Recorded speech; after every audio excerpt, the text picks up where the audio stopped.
Hi, welcome to the Industry Astrology Full Moon Forecast for February 2024.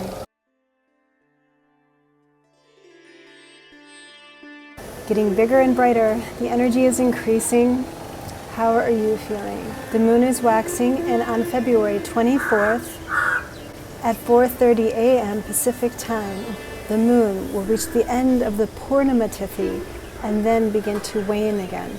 Expansive, maybe anxious too on this full moon, having a hard time sleeping, or maybe just questioning what's ahead.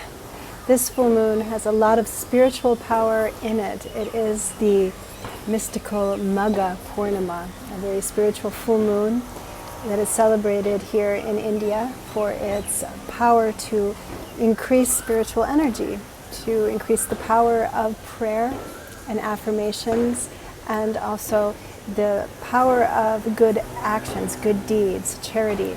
Magha Purnima is named after the nakshatra of Magha, Magha nakshatra, which is the star right at the heart of the lion, very loyal, very much connected to power and leadership and ancestral spirits, the Pitris, these ancient forefathers, like guardian angels that protect the earth and all of life on it. I'm here in southern India, again in Kerala, on the ocean, the ashram. So this full moon has a great deal, it's one of the most auspicious full moons of the year, actually, in the Sanatana Dharma for doing pilgrimages. It's said that the sacred rivers are imbued with a lot of power on this full moon to purify, to wash away negative karmas. And this includes all water, including the ocean. There's a power of detoxification with this full moon. But also there is some pretty tense alignments right now. Since February 11th, Venus and Mars, Venus the goddess of love and Mars the god of war, have been together. The polarity of relationship, of creativity.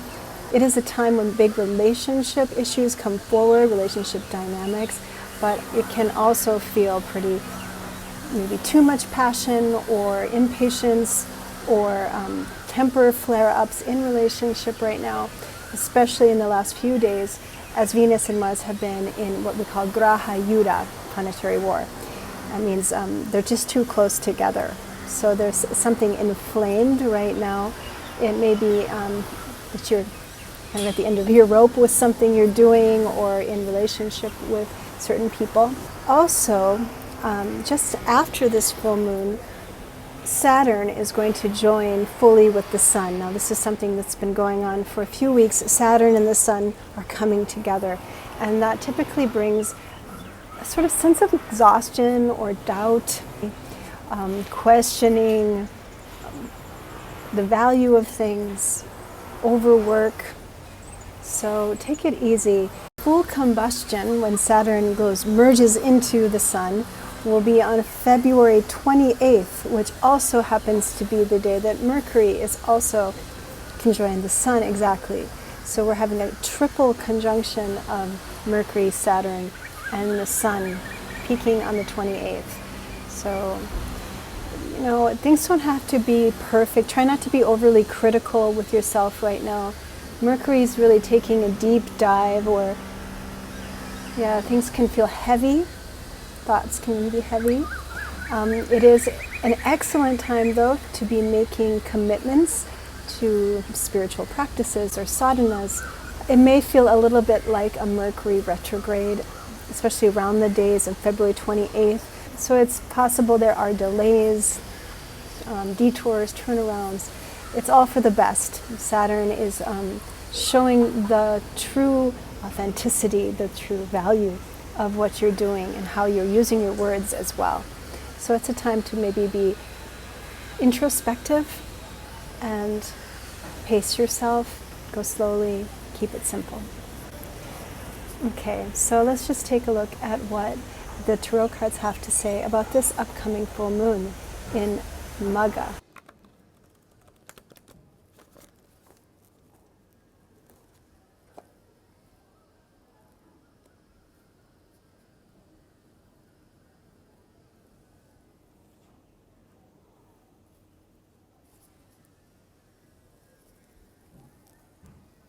Okay, so the first card that came through is the Death card, number 13. The card of transformation, of letting go, shutting the door. Saturn coming together with the Sun is a lot about that, the limitation of life. There's something infinite, but there's also a great deal of impermanence. There's a story around how Saturn was actually the son of the Sun, Shani. He was born of the Sun and the Sun's shadow, or shadow wife, I should say, Chaya. And when Saturn looked upon the Sun, his charioteer went blind. So the troubles that Saturn can bring to the Sun are big, the limitations. So something about that, though, creates space, right, for something new to come in. And the 9 of coins is next to it here. So there's fertile ground here with this Venus-Mars combination. Here we have the lovers too. Venus and Mars coming very, very close together. It could really be bringing up some relationship issues for you, or if you're not in a relationship, it could be around other choices that you're making around your creativity, or around your money, how you are investing your money, or how you're spending your money. It seems like the cards are saying that this full moon has the potential for some pretty radical transformation and some important choices coming forward around these issues. Passionate situations, dynamics, tension, or desire. It's all part of the polarity of this world, the push-pull of life itself, life which is always punctuated by endings and death. Try not to hold on to an idea of what should be, and keep your hands open for allowing what is to be received. For there is so much to be gained right now in keeping open and letting go of the past. Okay, well, thanks for coming to this full moon forecast. I do offer one-on-one Vedic astrology and tarot readings online over Zoom. You can book an appointment with me on my website, astrology.com. I'll leave a link in the description window below. I also write a blog. Get on my newsletter to check that out. You can also calculate your birth star and get a free PDF on my website as well when you sign up for the newsletter. So be sure to subscribe to this YouTube channel if you haven't already, and I will see you soon coming up, Shivaratri, on the next new moon.